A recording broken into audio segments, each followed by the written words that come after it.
दोनों पेपर के 100 मार्क्स है। इसमें 20 आपके ऑब्जेक्टिव क्वेश्चन होते हैं जिसके लिए 40 मार्क्स निर्धारित है।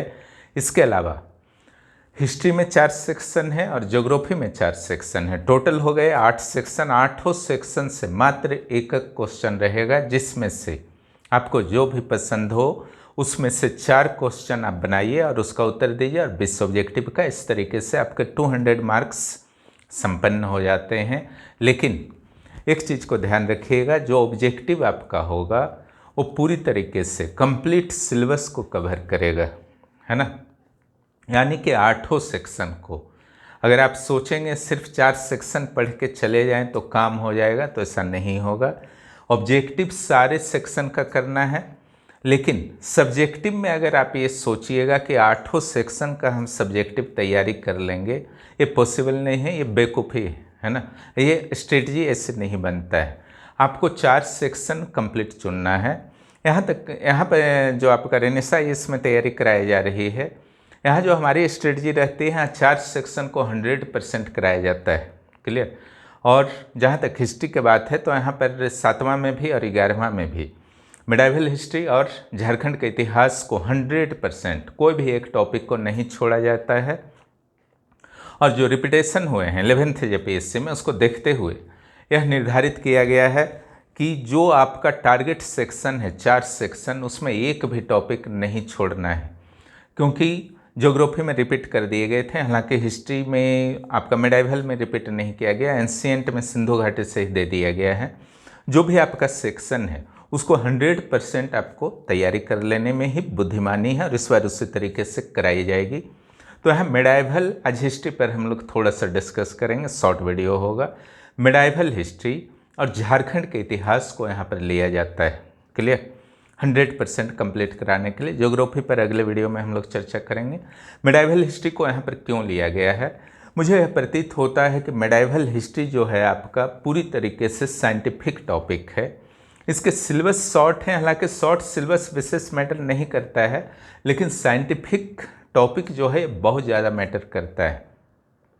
इसका अध्ययन अगर उचित गाइडेंस में खास करके आप करें तो बहुत ही ईजिली कर सकते हैं। 24-25 टॉपिक है और इसमें जैसे आपका साइंटिफिक टॉपिक मीन्स समझना है आपको, सिर्फ याद नहीं करना है। जैसे आपका अलाउद्दीन की आर्थिक नीति, मनसबदारी, जागीरदारी, स्थापत्य कलाएं, चाहे इंडो इस्लामिक हो अथवा आपका मुगलों की स्थापत्य कला हो या मगध की उत्पत्ति हो, इस सारे के सारे टॉपिक हमारे विचार से 100% साइंटिफिक है। कुछ टॉपिक इकोनॉमिक भी है, विशुद्ध रूप से साइंटिफिक सर भी है, जैसे आपका अलाउद्दीन की आर्थिक नीति, बाजार नीति, और दूसरा जो है मुगलों की आर्थिक नीति। इसके अलावा उपलब्धियों से रिलेटेड भी आपके टॉपिक्स दिए गए हैं, जैसे शेरशाह की उपलब्धियां, शिवाजी की उपलब्धियां, है ना। उसको भी आप बहुत ही बुद्धिमानी पूर्वक आप उसको मैनेज कर सकते हैं। मेन कुछ पॉइंट्स लेकर के, उसके सब पॉइंट्स लेकर के आप उसको बहुत ही फास्ट और तीव्र गति से फिनिश कर सकते हैं पूरे मिडाइवल हिस्ट्री को। इसके अलावा एमबीटी के प्रयोग तो आप बस एक बार पढ़ेंगे याद हो जाएगा। 2 आक्रमण जो आपके महत्वपूर्ण आक्रमण हैं, अरब आक्रमण और गजनवी आक्रमण, ये आपका बहुत बड़ा कोई मैटर नहीं होता है। नोट्स बेहतर होना चाहिए, गाइडेंस बेहतर होनी चाहिए, फिर आप बहुत बेहतर तरीके से उसको मैनेज कर लेंगे। मुश्किल से अगर ये सारे नोट्स, यहाँ जिस तरीके से नोट्स दिया गया है रेनेसां इसमें, इसको अगर आप उतार लेते हैं और फिर याद करते हैं तो 1 महीना से ज़्यादा का ये काम नहीं है मिडाइवल हिस्ट्री। बहुत सारे स्टूडेंट उससे कम समय में भी इसको फिनिश कर डालते हैं, है ना। लेकिन हाँ, हर पहलू को आपको समाहित करना होगा। सिविल सेवा ये है ना। ये आपका कोई ग्रुप सी और ग्रुप डी का तो आपका सर्विस इससे मिलने नहीं जा रहा है, सिविल सेवा है। प्रारंभिक परीक्षा में भी आपको अलग तरीके से पढ़ना होगा, मुख्य परीक्षा में भी अलग तरीके से पढ़ना होगा। आप सोचेंगे कि बस 1 लाइनर पढ़ के प्रारंभिक परीक्षा में बैठ जाएं तो फिर परेशानी में तो पड़िएगा। बैकलॉग और जेपीएससी, सीडीपीओ, ईटीसी के क्वेश्चन देख चुके हैं। सीजीएल के भी जो क्वेश्चन आपने देखा होगा इस बार, जीएस का, कितना टफ आया, हालांकि कुछ विवाद उस पर हो चुके हैं, लेकिन फिर भी क्वेश्चन का नेचर देखिए तो वन लाइनर से तो अब चलने वाला है नहीं। और मुख्य परीक्षा की जब आप तैयारी बेहतर तरीके से कर लेते हैं तो प्रारंभिक परीक्षा का स्कोर अपने आप आपका बढ़ जाता है ना, वहाँ टेंशन फिर नहीं रहता है।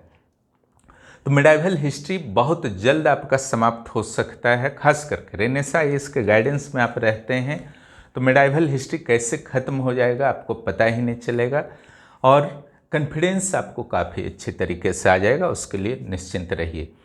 इसका जो हिस्ट्री का दूसरा पार्ट है ग्रुप डी का, झारखंड का इतिहास, क्लियर।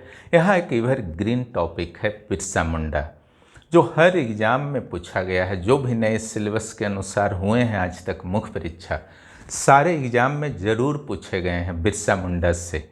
उसके स्वरूप को बदल बदल कर हर स्वरूप के अनुसार यहाँ पर तैयारी करा दी जाएगी, हर संभावना को ध्यान में रखते हुए तैयारी किया जाएगा, क्योंकि यहाँ पर किसी भी टॉपिक पर भरपूर डिस्कशन होता है, वीडियो दिया जाता है ना, लाइव क्लासेस दिए जाते हैं, टेस्ट होते हैं, हिंदी और इंग्लिश दोनों में नोट्स आपको यहाँ पर उपलब्ध हैं। इंग्लिश के जस्ट दिए जा रहे हैं, एकदम फ्रेश नोट्स है, हमारा लिखा हुआ नोट्स है, उसका भी आप लोग लाभ उठाइए जो इंग्लिश मीडियम वाले हैं।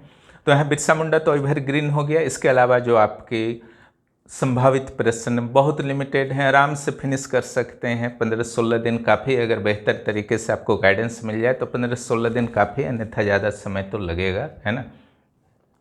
तो यहाँ पर जैसे आपका नागपुरी भाषा का प्रकटन हो, या फिर आपका सरना धर्म आदि धर्म हो, सदानों की संकल्पना हो, या फिर राष्ट्रवादी आंदोलन में झारखंड का योगदान हो, वहाँ पर बहुत सारे की पॉइंट्स राष्ट्रवादी आंदोलन के लिए मैंने दे दिया है।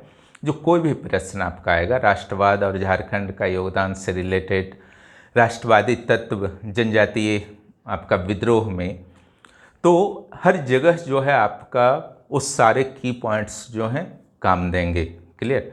मेहनत करना होगा यहाँ पर, अचानक से आप एंट्री कीजिएगा एग्ज़ाम से पहले आफ्टर नोटिफिकेशन, और सोचिएगा जो आज से तैयारी कर रहे हैं उनको टक्कर दे दें, ये नहीं हो सकता है ना। जो बार बार रिवीजन कर रहे हैं, बार बार कुछ गलतियां हो रही हैं, उसको सुधारेंगे अभी से समय दे करके, उनका काफ़ी परफेक्ट हो चुका रहेगा, है ना। तैयारी कहीं भी कीजिए, घर में कीजिए, यहाँ जुड़ करके कीजिए, लेकिन तैयारी 14वां टारगेट है तो तैयारी ज़रूर कीजिए। नहीं शुरू करेंगे तो धोखा में पड़ेंगे, याद रखेंगे इस बात को, है ना। और जहाँ तक गाइडेंस की बात है रेनेसां में, यहाँ पर भी आप जुड़ सकते हैं। प्रारंभिक और मुख्य परीक्षा के क्लासेस यहाँ शुरू हो चुके हैं, आंसर राइटिंग भी शुरू हो चुके हैं, है ना। और गाइडेंस अगर आपको ज़रूरत लगती है, सेल्फ स्टडी में आप मोटिवेटेड नहीं रह पाते हैं, अपने आप पर आपको भरोसा नहीं हो पाता है कि हम सटीक तैयारी कर पा रहे हैं, है ना, निश्चित रूप से आपको गाइडेंस लेना चाहिए। क्योंकि जब छोटा सा एक पंखा भी आपका ख़राब होता है, एक थोड़ा सा प्रॉब्लम शरीर में होता है, तो खुद तो इलाज नहीं करने लगते हैं ना, आप निश्चित रूप से विशेषज्ञ के सेवा को प्राप्त करते हैं। बस सही डिफरेंस हो जाता है, खुद इलाज करेंगे तो लंबे फेरे में भी पड़ सकते हैं, है ना। तो यहाँ पर आपको बहुत ही तीव्र गति से बुक से दूर रखते हुए, बुक आपको पढ़ने की ज़रूरत नहीं है। इसका अर्थ नहीं है कि आपको कंसेप्ट डेवलप नहीं कराया जाएगा, कंसेप्ट पूरा डेवलप कराया जाएगा, उसके लिए निश्चिंत रहिए, लेकिन वो आपका इंटरनल कंसेप्ट होगा, बुकिश कंसेप्ट नहीं होगा। यहाँ जुड़ेंगे तो ये सब लाभ होगा। सेल्फ स्टडी करेंगे तो मैं समय समय पर वीडियो के माध्यम से गाइडेंस देने का प्रयास करता ही हूँ, उसका लाभ उठाइए। तो पेपर 3 के 2 सेक्शन को यहाँ पर तैयारी कराया जाता है, क्यों कराया जाता है वह भी बता दिया गया, क्लियर।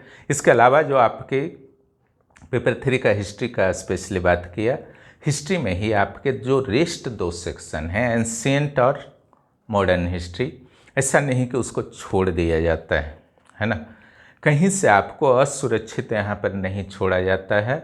उसके भी सिलेक्टेड टॉपिक्स जो उस वर्ष आने की संभावना है उसको जरूर डाला जाता है। जैसे इस बार आपका देखिए सिंधु घाटी की विशेषताएं आपके आए थे पिछली बार 7वें में, 11वां में क्या आए, सिंधु घाटी के उत्पत्ति, उसके बाद आपका बैकलॉग में क्या आया, मगध की उत्पत्ति। ये सारे नोट्स वहाँ पर पहले से ही उपलब्ध हैं, ठीक है। मिडाइवल का तो 100% है, और एंशिएंट का भी इस बार 100% दिया जाएगा, और मॉडर्न का भी, है ना।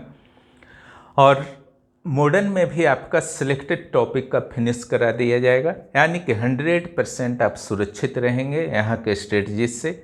ज्योग्राफी में भी इसी तरीके का होगा, लेकिन उसको हम लोग अगले वीडियो में चर्चा करेंगे कि वहाँ पर क्या क्या यहाँ पर पढ़ाया जाता है रेनेसां में, ज्योग्राफी वाले सेक्शन में। हिस्ट्री का यहाँ पर टारगेट टॉपिक दे दिया गया है 2014 का, जिस पर विशेष ध्यान देना है।